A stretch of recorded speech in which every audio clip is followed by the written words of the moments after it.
Welcome everybody to our Thursday evening class. Okay, I have a little bit of amplification now.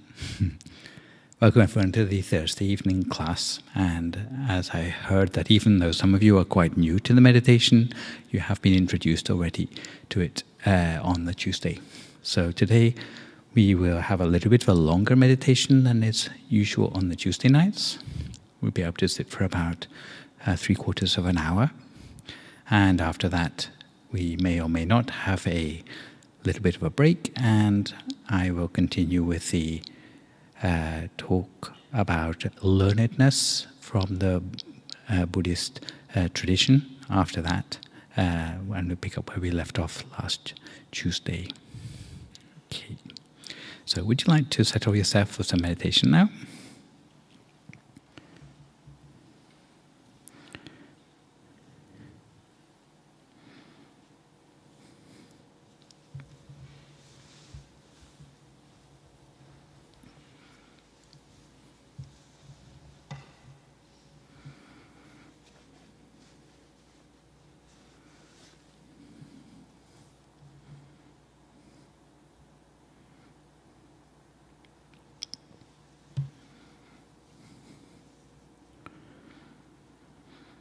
So we start by settling ourselves down for some meditation.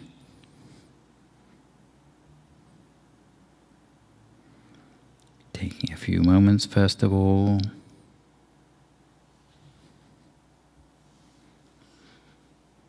to make sure our body is relaxed.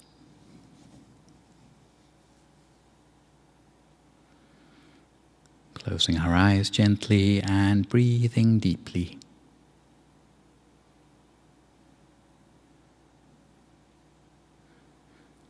Breathing to the full extent of our lungs, and then breathing slowly and smoothly out again.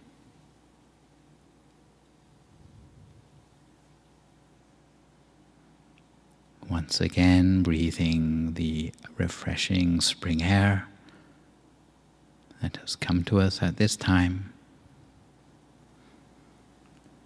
And as we breathe out, we may feel that we're letting go of any of the previous worries or concerns we may have had.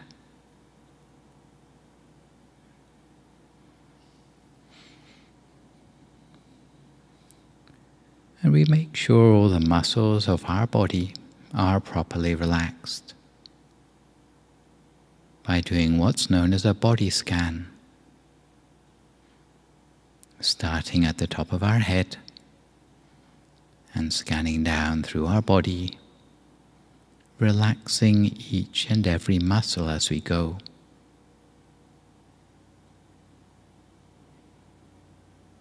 So we relax our forehead, head, our eyebrows and eyelids,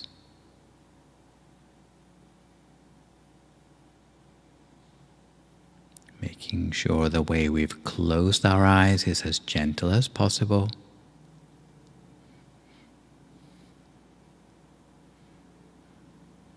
Allowing the muscles of our face to become soft.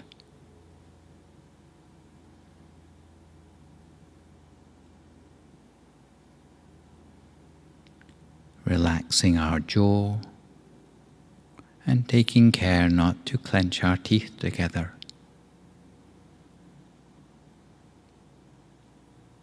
And from there, relaxing our neck and our shoulders.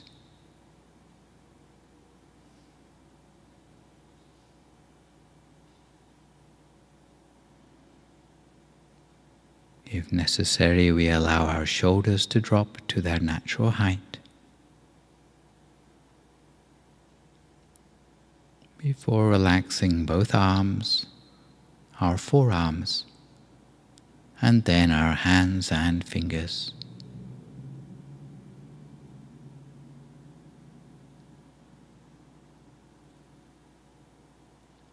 From there we relax the whole of our torso,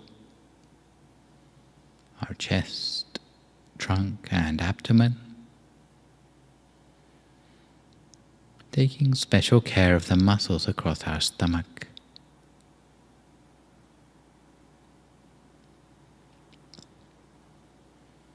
And relaxing both legs, all the way down to our feet and our toes,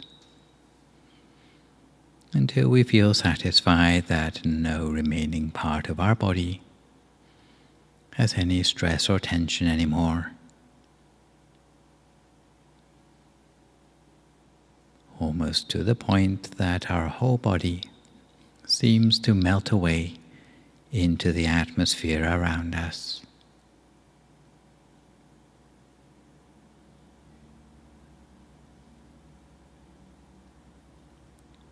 And from there we turn our attention to relaxing the mind, which means turning our attention inward to sense that warmth or well-being or inner space inside us, something which by any other name we might call our state of mind.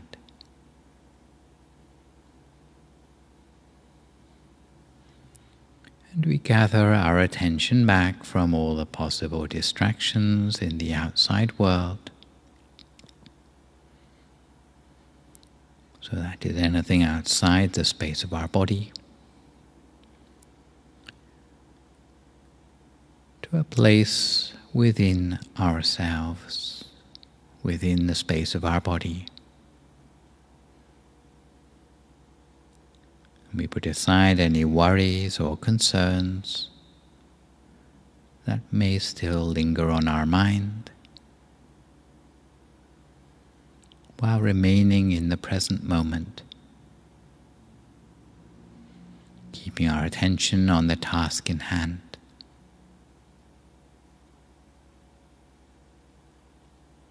And inside us, conjuring up a sense of happiness and joy,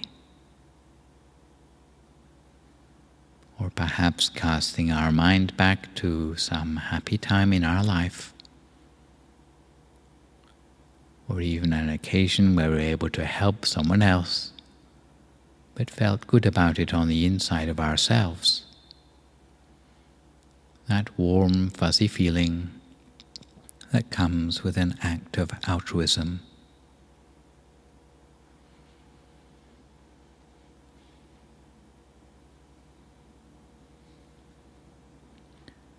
And just thinking about the feeling will bring back the same emotion again. An emotion made up of positive energy. A positive energy that we allow to grow and spread within ourselves, to the point that there's no space left inside us for any other sort of thought.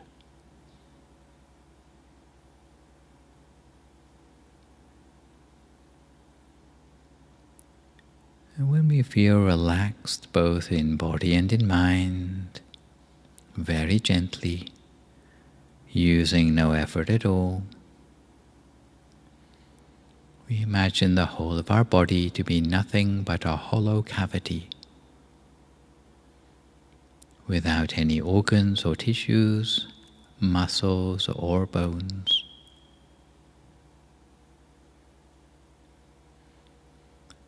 Or if you prefer, you might like to think of your body as something like a transparent bubble, with nothing on the inside.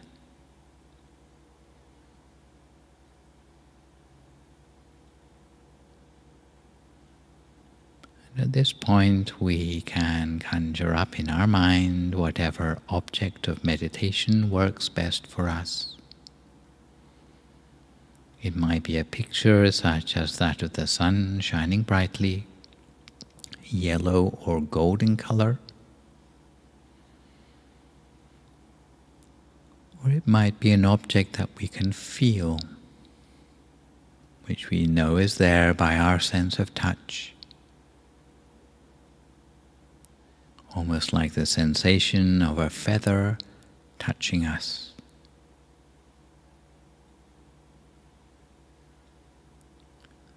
Whether it's a visual object or one that we can feel, we relocate that object gently downwards, allowing it to float down within the space of our body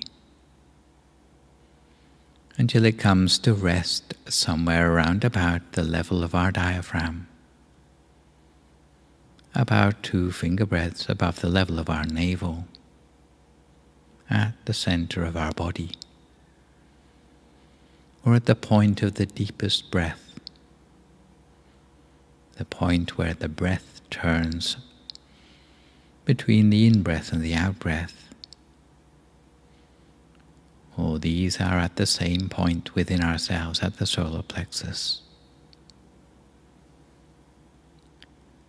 The way we find the correct place is by using our feeling.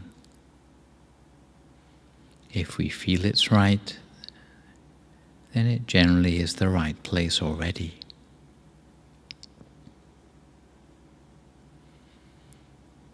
And the exercise of meditation is about maintaining that sense of focus by means of our inner object at the deepest point of our breath, in the center of our diaphragm, or at the 7th base of the mind, as it's called in our Dhammakaya meditation tradition. If we find our attention slipping away onto other things, then each time we simply bring our attention back again. And little by little we will build up the habit in the mind of keeping the mind on track at the center of the body.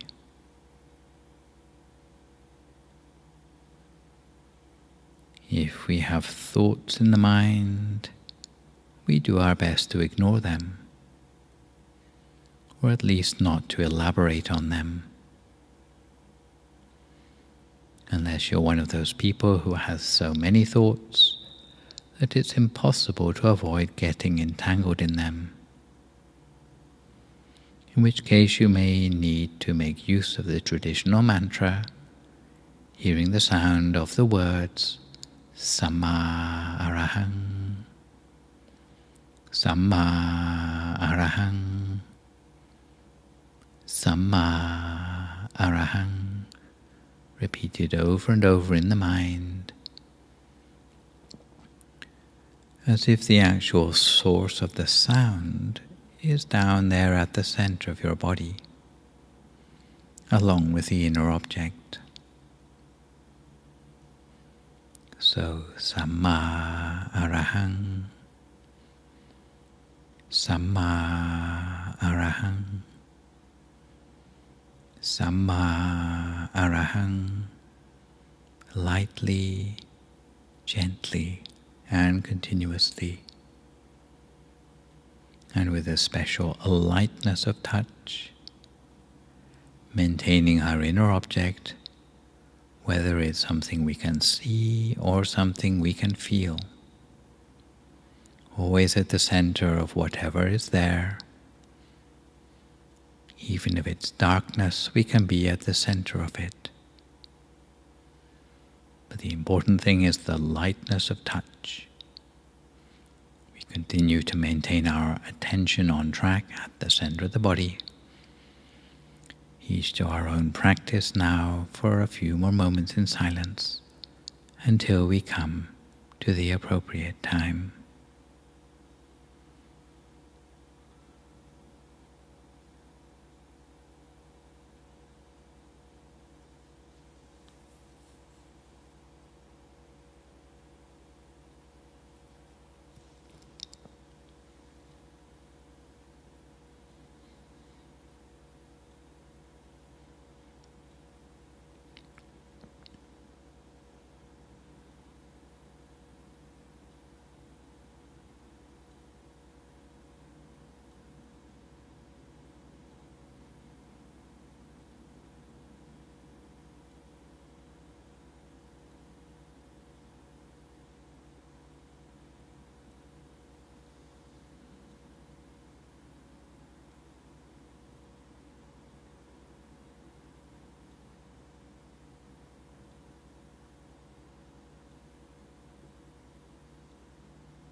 Don't forget if your mind wanders away onto other things.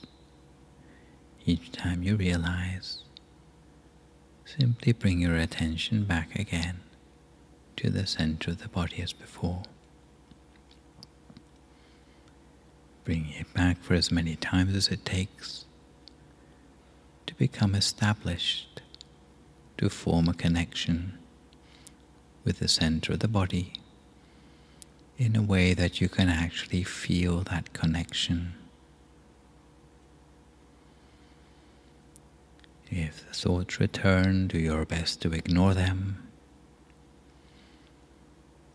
or simply make use of the mantra if ignoring them isn't working for you. And always double check to make sure you're using only the very lightest of a touch in the way you apply your mind at the center. We continue in this way for a few more moments in silence, lightly, gently and continuously at the center of our body, until we come to time to spread loving kindness today.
Continue to keep our mind on track at the center of the body the whole the time,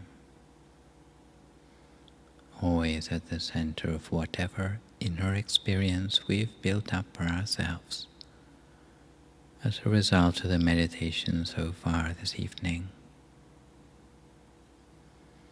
For some people there may be a sense of inner brightness around the center of the body. For others it may be more of a feeling like that of well-being, or it may be inner images, large or small, within yourself. If you touch gently at the center of whatever that inner experience may be, then that inner experience, whether it be brightness, the feeling, or the images within, will spread outwards from that central point.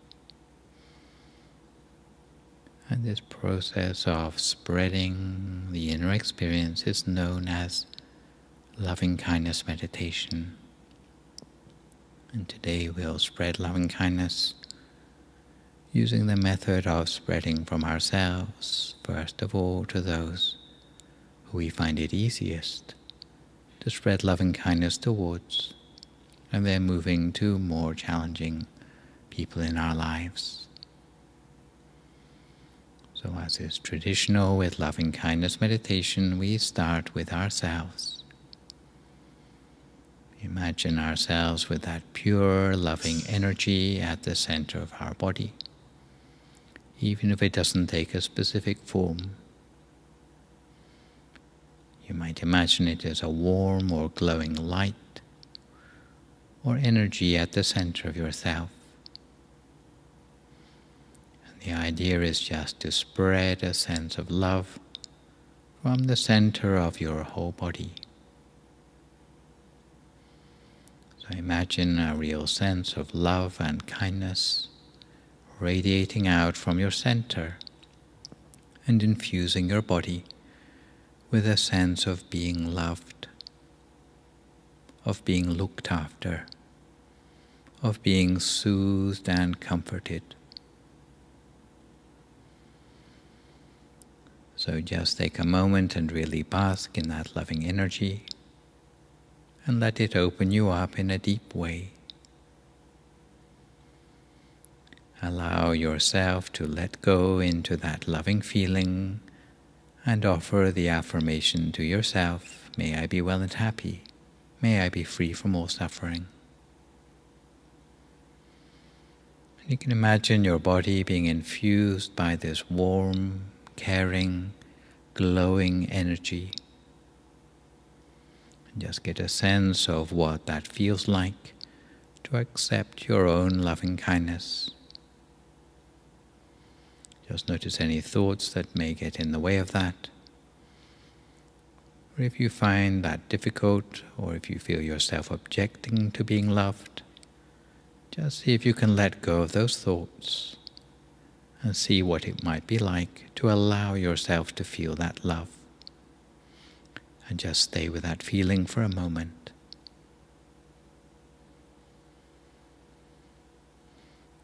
Now you can think of someone else who's very special to you, a dear friend or family member. Just bring to mind someone like that who's important to you and special in your life. And picture them in miniature at the center of your body. And use your awareness to connect deeply at this person's center. The center of this person who's so dear to you, and recognize that just like you, this person has hopes and fears, this person has joys and sorrows. Just like you, this person feels sad sometimes, gets lonely sometimes. This person is just like you in that they really want to be loved and accepted, and they want to be happy and safe. So see if you can connect in some way with that sense of being the same on a deeply human level, that we all suffer, we all want to be loved. So just imagine being able to send some loving energy to that person. So from your center, send them some warm, loving energy. And perhaps you might offer some loving phrases like, may you be happy, may you be safe, may you feel deeply loved and connected. And imagine emanating that warm, loving energy. Perhaps you can imagine a golden, warm light flowing forth from your center and connecting with a person's center and warming and connecting with their center as you send them your love and your kindness. And now you can bring to mind a purely neutral person, perhaps a vague acquaintance, perhaps someone you see quite regularly, perhaps a person on the checkout at the supermarket, or someone who lives on the same street as you that you see occasionally but don't really know. Or they might just be complete strangers, the faces in the crowd. And you bring the miniature image of someone like this to your center. And now you consider that even though you know nothing about this person, and in many ways they might not seem that important to you, you think about the fact that just like you, this person too has hopes and fears. This person has joys and sorrows. This person gets sad sometimes, feels lonely sometimes. This person, just like you, wants to feel that they're loved and accepted. They want to feel happy and safe. So again, just know that in some deeply fundamental way, you're the same as this person. You share this common humanity with all its joys and sorrows. And you see what it might feel like to send some loving kindness to this person too. Imagine you can send your sense of goodwill and warmth and kindliness to these people that we usually ignore or are completely indifferent to. So imagine again emanating warm, loving energy from your center to these people. Imagine a warm golden light flowing from your center, surrounding, engulfing this neutral person with a real sense of warmth and love.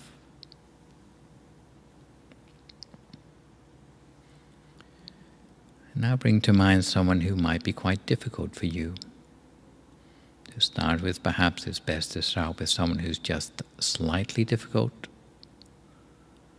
But as you repeat this exercise, you can gradually work up to spreading loving kindness to those who are really quite difficult, and might otherwise bring up painful emotions for you. But for now, just start with someone who's difficult in some way.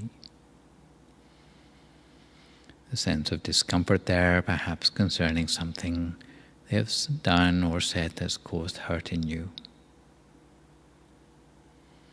As you think about this person, consider that just like you, they too sometimes struggle with feelings of hurt or anger or disappointment. Perhaps the fact that you find them difficult is explained by the very fact that they've had problems and difficulties in their life too. To somehow cause them to behave in unhelpful ways.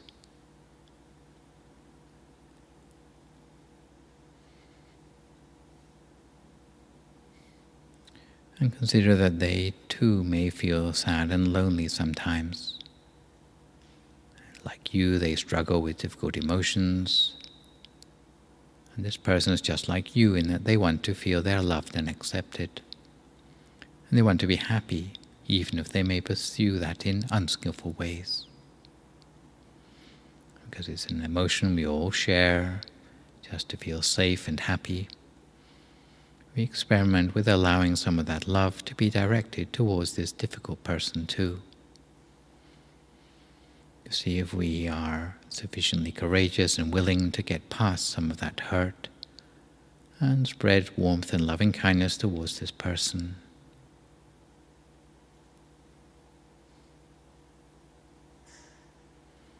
Now that we've got a sense of seeing all of these different sorts of people appearing at our center, our friends and loved ones, the neutral people, or those difficult people too, we see them gathered there at our center, and imagine being able to offer all of them just a sense of love and kindness, and to ourselves also, and spread forth that golden, warm energy, offering it to all these people. We continue to practice this exercise as we work on expanding out our goodwill, warmth and kindness, and love to wider and wider circles of people for a few more moments in silence.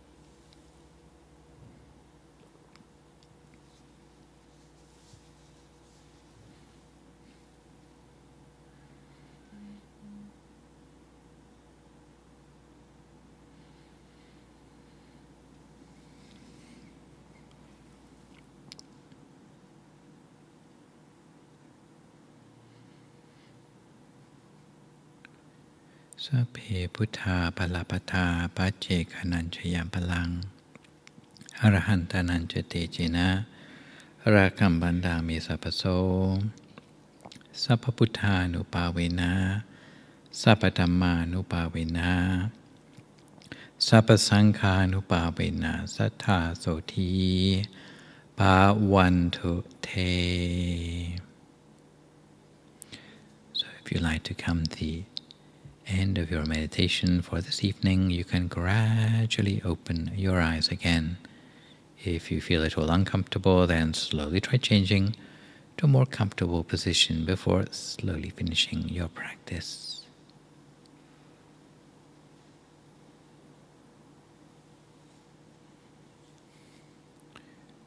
So far, so good, everyone.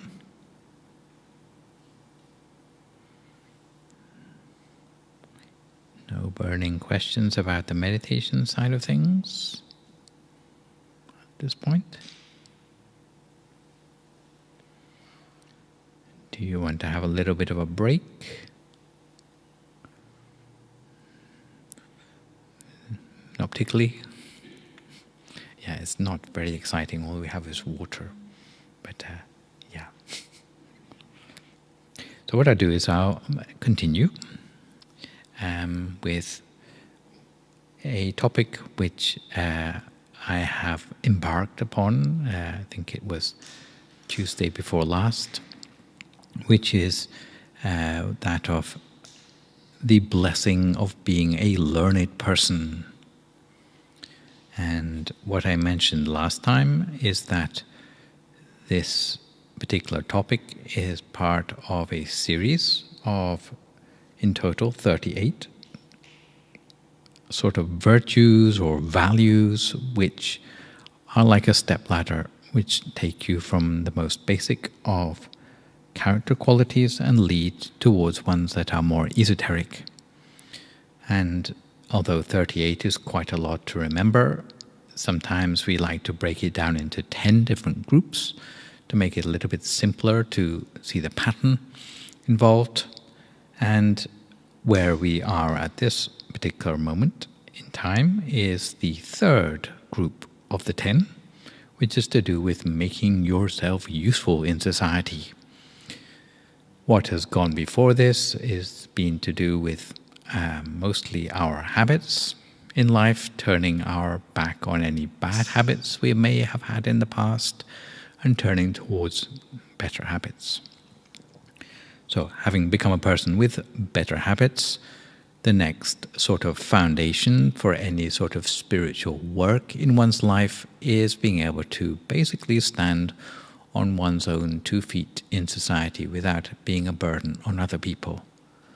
And in this particular grouping, then to basically be especially financially solvent and independent, then there are 4 things that a person needs to have, and there are like a sequence. Learnedness is the first of these, so having the knowledge. Then what we'll look at next time is to do with applying that knowledge to do something that might be you may be able to use as a vocation. Then being a little bit more selective about how to make that vocation also an ethical one. And then also some of the skills to do with communicating effectively with others. So we're at the first of these four. And what I mentioned last time is that the sort of knowledge we're talking about is not sort of wisdom knowledge or insight knowledge that we are interested in from practicing meditation. It's something much more down to earth than that. But the more knowledge you have, the better. And it's a blessing to be a knowledgeable person, to be a person who can call to mind information and facts which don't leave you in a situation where you are completely clueless about what's going on in the world around you. Yeah? And last time I made the case for schools still being necessary. It's probably not a topic I might have had to talk about 10, 20 years ago, but these days people challenge everything. So I had to defend the fact that education still goes on and children have to spend time in classrooms. I did that last time. So I pick up where I left off this time, and we talk a little bit more about some of the culture surrounding learning, especially classroom learning, in Buddhist culture.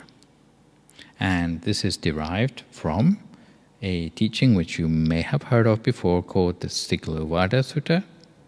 Have you heard of that before? Have you heard of the 6 directions before?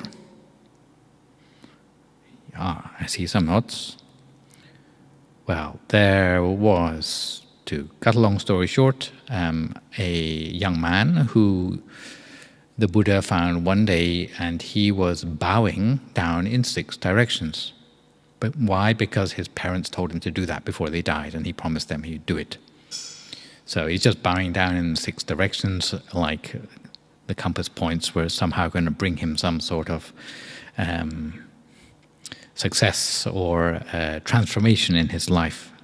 And the Buddha said, actually the proper way to do this is slightly different. It's not the compass directions, but these 6 directions represent 6 different groups of people in your life, from whom you can get good habits and virtues. And I'm not going to go into all of them today because we'll meet them gradually over the course of the lectures, but one of those directions is the relationship between the teacher and the pupil. And in order to profit in terms of good habits and knowledge and general progress and positive transformation in life in that direction, then there are 5 duties which a teacher should practice towards their pupil, and the pupil should practice towards the teacher in order to get the maximum benefit. So we start with the responsibilities or duties of a teacher towards their student, first of all. So these are also known as the southern quarter for those who know about the 6 directions.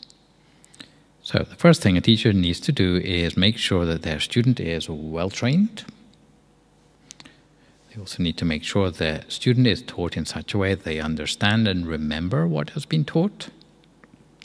Sometimes you've said it, but they haven't sort of taken any notice, so a teacher has a duty to notice that and maybe go over it again if they haven't quite got it the first time.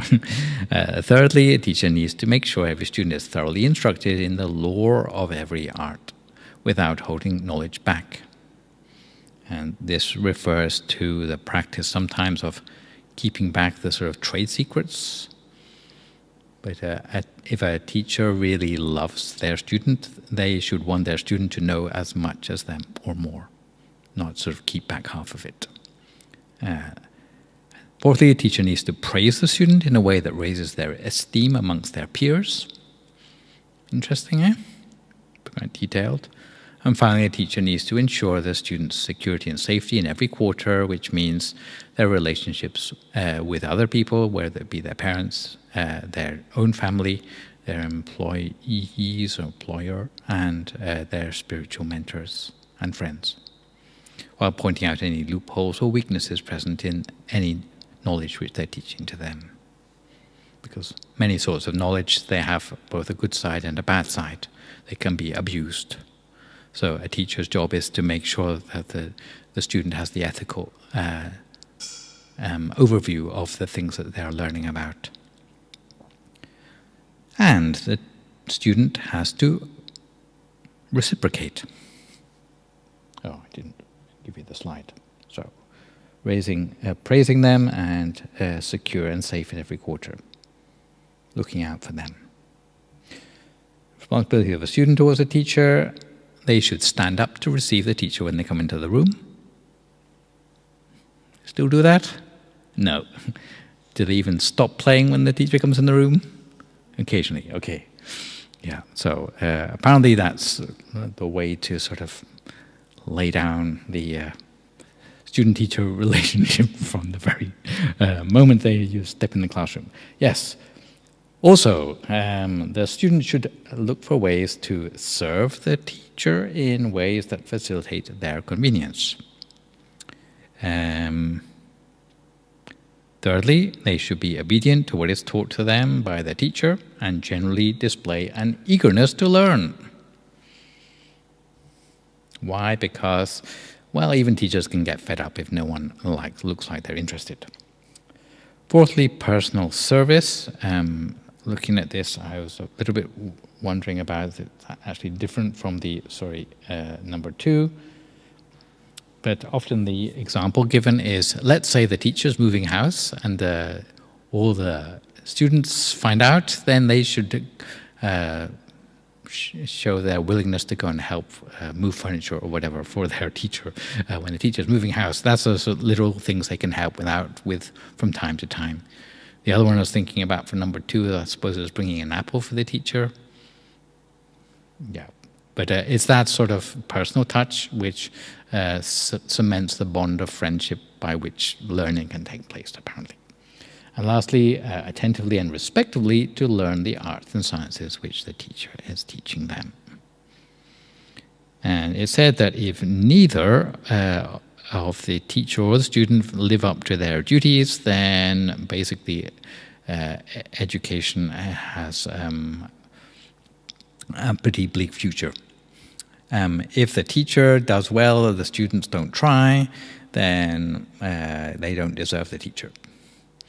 If the teacher is not a very good example, just teaches in like 3:30 or whatever, they just sort of tidy up and they're not interested whether the students have learned anything or not, and they're not going to put in the extra hours because they're just going to basically behave like a mercenary, then the students deserve a better teacher. But if both put in both sides of their duties, then a good and a positive learning experience will take place. It said that if you are the student and you want to really learn about a subject, there is a checklist by which you can make sure that you really have seen the knowledge you are learning from every perspective in order to gain true mastery, which means not just learning enough to scrape through the exam. But to get a real mastery of any knowledge that you're learning, then there are 4 things that you should really use as your perspective to see whether you've got it all or not. So, knowledge in depth, knowledge in breadth, thorough knowledge, and long-sighted knowledge, it said. So you can think of any subject you like, but you need to get all of these 4 perspectives or dimensions of that knowledge down if you are going to really say that you have mastered that knowledge. Knowledge in depth means that you get to the roots or the origins of what you are mastering. So you know where the knowledge came from. Yeah, the roots of the knowledge. If you're using language, you know its etymology, that sort of thing. That's the sort of thing that academics do. Okay, so you don't just go believing things just because they're traditional or customary. You know the reasons for them having developed in that way.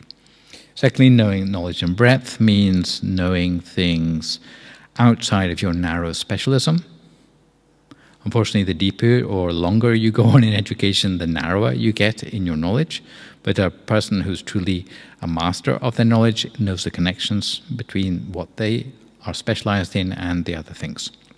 For example, arts and sciences, if you are a specialist in arts, but you also need to know the sciences. At least you need to know how to work a PowerPoint. Okay.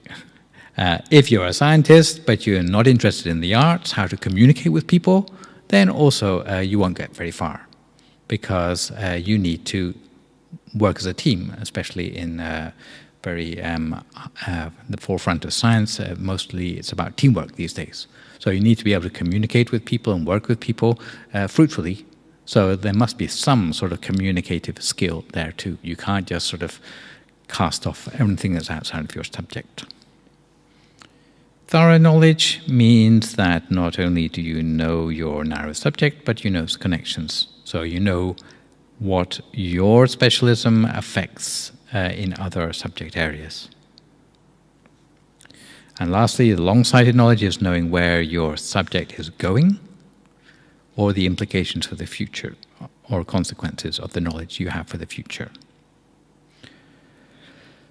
Taking knowledge beyond superficial understanding also requires any student, as talking just now about just knowing enough to scrape through the exam. That is a symptom of not really going the full way in getting to the depth of the knowledge which you are learning. And there are 7 possible obstacles to getting to the very depth, full depth of your knowledge, which sometimes I refer to as 7 veils of knowledge, because it's like you pull away one veil at a time in order to get to the very deepest point. So the first thing, if you want to learn about something, is you need to make sure you come into contact with someone who is really knowledgeable in that subject. There are some people who think they know it all already, so they immediately are unable to open up to accept any advice from anyone else. So that's not a good sign from the very start. So the sort of people who don't shut up to even listen to you in the first place as a teacher, then they probably don't have a very bright future in that subject. Second thing is they need to find the opportunity to hear what the teacher has to say. So if you're still the sort of person who skips lectures and copies the notes later, then that doesn't really count as listening to the teacher. Having your selfie taken with a famous teacher doesn't count as listening to what they teach. And this also applies to personal contact and also the way you use textbooks.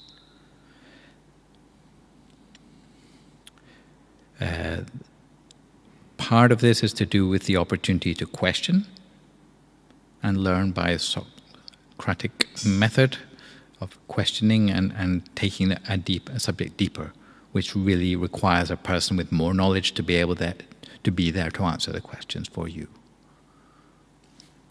Third thing is to be attentive, to try and listen to what they have to say. Okay, you might get in the lecture theatre, but you sit at the back with your feet on the row in front of you and pick your fingernails and don't listen or check your messages or whatever. Yes, that doesn't really count as listening attentively. Fourth thing is to take time to commit what you have learned or necessary or appropriate parts of it to memory. And in any subject area, although rote learning is not really held in very high regard anymore, but there are certain parts of subjects, especially languages, where you need to memorize parts of it, like verb tables or whatever. Or if you're into mathematics, then like times tables, like you have to memorize certain things in order to really use that subject to the full. So there are some things which you do need to commit to memory. Within Buddhism, there's quite a lot of importance is given to this. Can you think why? Why memorize bits of teachings? What's the point of that? Can you think?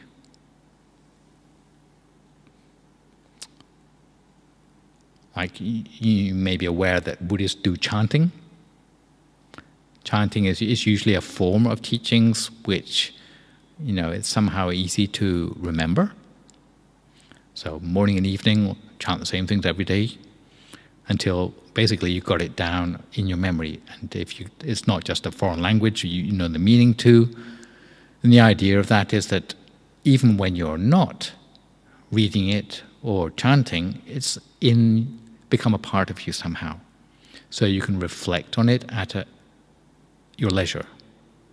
If you've memorized something, you can reflect on it at any time. And often you find that things come to you when you're not thinking about them. So if it's already in the detail, is there in your brain, as it were, then you can reflect on it and you can pick up on those things and make the connections. Sometimes at times when you're not actually in contact with the book or with the teacher. Yeah? So that's why it's useful to commit some things to memory. Fifth thing is that you should reflect on the knowledge. Sometimes meditation is used as a time to make the connections between the things you've learned or memorized. It's not intentionally, of course, but sometimes it's like those connections happen as you're in the times when your mind is quiet. And often you find things come to you on the basis of the knowledge you've memorized. They somehow make sense to you in the quiet time when you're meditating. So that would be how meditation can go hand in hand with learning things in order to make it more effective and integrate the new things that you learn into the experiences and knowledge that you've had before. Sixth thing, applying what you have gained practically. We'll look at this more next time with the application of the knowledge and craftsmanship. But putting something into practice, somehow you get that sort of body memory of the things you've learned as well. Your body remembers it as well as your mind if you put it into practice. And ideally, this is the seventh veil, is that you need to apply it not just for your own benefit, but for the benefit of others to make it really functionally useful to yourself in standing on your own 2 feet in society. Apart from that, practical tips which I've not talked about already for becoming a better student. Okay. Try not to choose subjects that have negative implications for human dignity, of yourself or others in society at large. So let's say ripping people off is a sort of knowledge. Yeah, probably quite hard to study, I would guess, But although it's knowledge, but if it has negative implications for others' dignity, then that would probably not be a good way to go.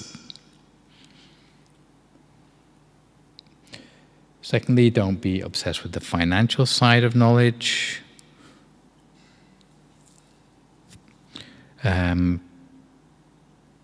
Because there is a tendency for valuable knowledge to have a price put on it, which somehow commoditizes knowledge in a way that's a little bit demeaning and is quite limiting as well.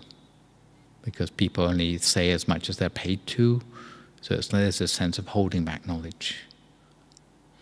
It's not in the true spirit of the learning.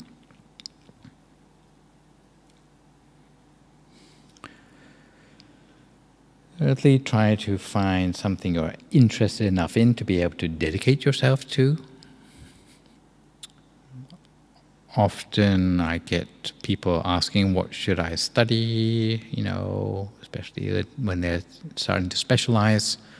And usually I say, try to go for the things that you enjoy. Because sometimes people are good at many things, but they only enjoy some of them. But if you enjoy it, then it will keep you going long enough to be able to take it further. So you won't get bored with the tedious parts because you still enjoy some of it. Yeah. Always be enthusiastic to learn more. Lifelong learning, I suppose. And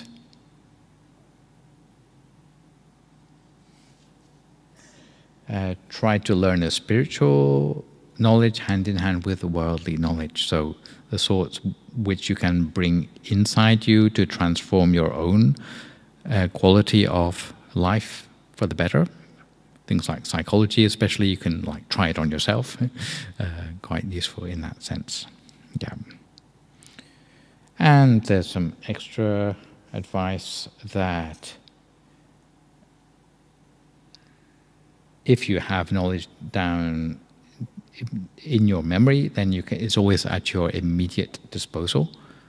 Some people need to have an internet connection to actually know anything at all, which can be a little bit troublesome if you are, let's say, in the tube or on an airplane somewhere. Yes, you may find that you are immediately ignorant for as long as there's no service. Yes.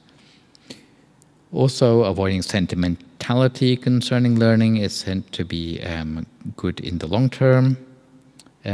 Students should not be obsessed with appearances, or they should not be childish or silly in their dispositions. And none of those three are good for a person's career in learning, apparently. I have a story to finish off with. It's a story I would have told on Tuesday, but I have saved it for the more mature audience on the Thursday night. And it's one of the previous birth stories of the Buddha. I've told some of these before. You remember how many there are of them in total? In the scriptures, previous births of the Buddha. It's like the ones that are actually written down. 547 there are in the scriptures. And generally they start off with fairly basic ones like rebirth as a, let's say, an animal. Yeah. Monkeys, buffaloes, this sort of thing. And towards the end of the 547, generally the Bodhisattva, as he is called, is in a place where he is very nearly on a level where he could become a Buddha. Yeah, so he's already accumulated quite a lot of wisdom. And today's one is called the Mahasuttasoma Jataka, because Mahasuttasoma is the name of the Buddha to be in this particular lifetime, and as you can see, it's number 537, so like only 10 more lifetimes to go, sort of thing.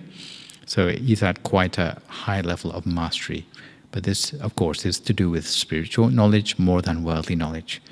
But the reason I'm telling it today is because of the respect for learning of this particular prince that he manages to turn a crisis situation around into a happy ending. So, this is the story. In this particular lifetime, the guy on the left there is the prince, and he was the Bodhisattva, the Buddha to be, and he was ruling over a kingdom called the Kuru kingdom in India. And at the time when he was born, there was a time in history where the teachings of Buddhism were scarcely available anymore. Because when a Buddha arises in the world, it teaches all the teachings, and lots of people get enlightened, and the teachings are very intact. But after a few generations, then the teachings start to get lost along the way. And the ability to get enlightened as a result of those teachings gradually wears off, generation after generation, until only remnants of the teaching are left. In this lifetime we're talking about, it was the time when they were at the very tail end of the remnants of the teachings of the Buddha before the one we know. And the Buddha at that time was called Kassapa Buddha. Still with me? And sometimes there were so few people left who could actually even talk about or remember the teachings of the Buddha that if you could find someone who was able to recite those teachings, then they would be very richly rewarded. They would be rewarded with golds or diamonds. And sometimes even with those sort of rewards, you still couldn't find someone to give those teachings. But this Prince Sutasoma, he hoped very much to find someone who would be able to teach him at least something of the remnants of those Buddhist teachings. And he managed to track down a young man, the guy on the right there, handsome guy, who had in his possession a few little fragments of the teachings of the Kassapa Buddha, which he was able to recite. So the guy on the left, Prince Sutasoma, he had made an appointment to hear those teachings from the guy on the right. And out of respect for the teachings, he had gone away to have his ablutions, to cleanse himself fully, and to wear a new suit of clothes so that he could be 100% attentive to the teachings he was about to hear. Unfortunately, while he was having his royal bath, which was in sort of like a lotus pond somewhere out in the palace gardens, he was seized by his enemies, to cut a long story short, who came to threaten his life. Because like kidnapping a prince is usually a pretty good way to sort of take possession of a kingdom. And the Prince Sutasoma said, "Okay, I will go along with you to be sort of executed or whatever else you want to do with me, but please let me listen to the teachings, which I've made an appointment for, because I don't want to break my word. Everyone will look down on a king who breaks their word." So the enemies said, "Okay, we'll let you, and you must come back when you promise to do that." So he went, even though he knew it might be the last thing he did before he died. He still went anyway to hear the teachings from this young man who had come to recite the teaching for him. And in fact, the guy on the right, he didn't really know the meaning of the words he was saying. All he could do was read them out, basically, from the pieces of scriptures which he had kept. And the teachings went as follows. Associating with noble ones just once, one can be protected for the rest of one's life. However, associating with fools, even many times, will fail to protect you. If you associate with the noble ones, you should associate with them closely, because anyone learning the virtues of a noble will know only prosperity and never know the decay. Even a beautifully decorated royal chariot must eventually deteriorate and decay. In the same way, this body of ours must eventually age and die. However, virtue never goes out of date, because the nobles know nirvana. Just as the earth and sky are far apart are the two sides of the ocean. But all of these are not so far apart as the behaviors of nobles as compared to fools. And saying that, he put his scriptures away and bowed to them. And hearing these teachings, the prince was so moved that he cried tears of joy. And the prince asked the teacher, usually when you read these scriptures to other kings, how much do they pay you? And the teacher, the guy on the right, said, they usually give me 100 a verse. And the prince, in this case, declared, these are not 100 a verse, but they ought to be 1,000 a verse, because they're so valuable, they moved me so much. And he presented him with 4,000, because there were 4 verses to what he had said. And then he remembered the appointment he had with his captors.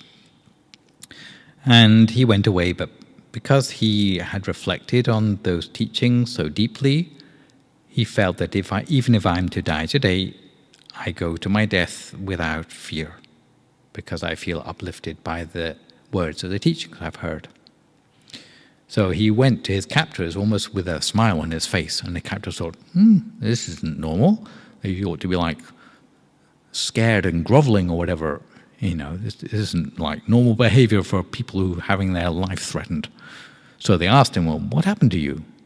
And to cut a long story short again, he said, it's because I heard this teaching. The teaching I said I'd come back after, and it was worth it. Even if you can take me away and like chop off my head or whatever, but it was worth it because of that teaching. So they all wanted to hear about it.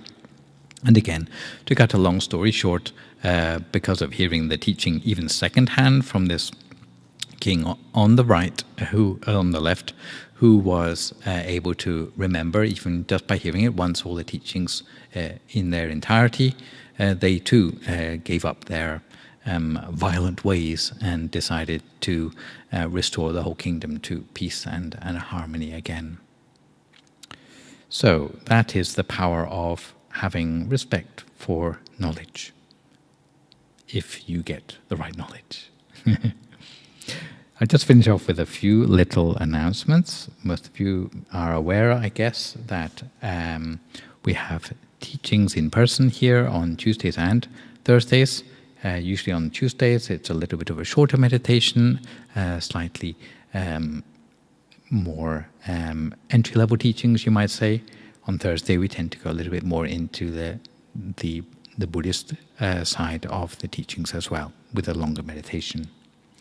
Apart from that, coming up next month, between the 18th and the 20th, so Friday, Saturday, Sunday, there is a meditation retreat which we are organizing here. Anyone who's interested to take their meditation a little bit deeper, they would like to stay over and meditate for 3 days and 2 nights in order to improve the practice and to learn how to apply meditation even outside of the meditation practice. You can sign up for that by going to the website, which is much easier to remember now, themeditationsari.com. If you go there, there's a form where you can sign up and see the details of that. I think it's £75 for the weekend. For the young men amongst you who might like to try out being a monk, there's also planned to be this June the European ordination program where you can try out being a monk for a month, or if a month is still too long for you, maybe 2 weeks at a pinch. We are hoping to organize that after having had to stop organizing it for 2 years for obvious reasons, but we're hoping to reinstate that this year for anyone who would like to try that out. So it's meditation, but while trying out being a monk at the same time. Generally, it would be in Belgium. We would hold that because the center is a little bit wider. It allows camping and that sort of thing, which the monks are encouraged to do as part of their training. Apart from that, there's also the MindGem app, which you can download onto your mobile phone, whether it's Android or iOS, and you can listen to audio tracks of meditation and talks about meditation, even offline. And that will be a good way to support you to meditate on a daily basis, even at home. You can set a timer for, let's say, half an hour meditation, listen to meditation instruction for 20 minutes, and then it will count out the rest of the time and give you a soothing gong sound at the end or whatever to bring you out of your meditation. Apart from that, online, from the comfort of your home, every Saturday there's still the European project for Zoom meditation teachings between 7 and 8 p.m. every Saturday, with English-speaking monks leading meditation, giving a short Dhamma talk, particularly useful for those who are confined to their homes at this time. And next Tuesday is Full Moon Day again. It's also quite an important day in the Buddhist calendar, what the Thais call Maka Puja Day. There's a big candlelight lighting ceremony, circumambulation with those candles that you can see at the back there, the little lotus candle lanterns. So we will fill the room with those on that day, and we will borrow them for our full moon meditation, which will be on the Tuesday night, with the theme of spreading the light of hope. Yes, indeed. So that's all the announcements I have for today. But if there's any questions, comments or feedback which you'd like to finish off with, then I would be very happy to hear from you at this time. Maybe Wendy can select the promising questions.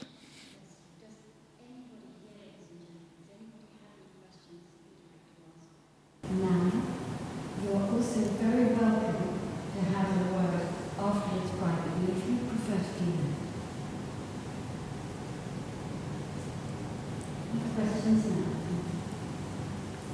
Link together in respect to our teaching now. By bowing 3 times. Bow. Bow. Bow. So may all of you be blessed with happiness, success, prosperity in life, strong health and long life, and also have mastery of every form of knowledge that you study in this lifetime and forevermore.